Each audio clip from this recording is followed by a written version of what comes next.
আপনি কি নির্দোষ? এটা কি ষড়যন্ত্র?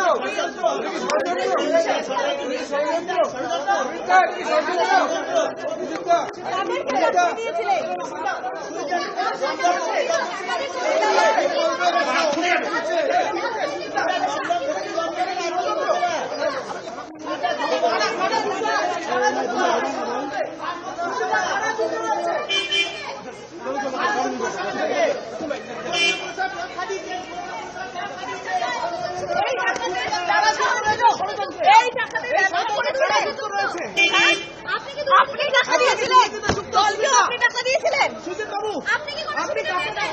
কি সুবিধা আপনি দিয়েছিলেন? চাকরি আপনি দিয়েছিলেন, দক্ষিণ দমদম পৌরসভায় ৩29 জনকে চাকরি আপনি দিয়েছিলেন।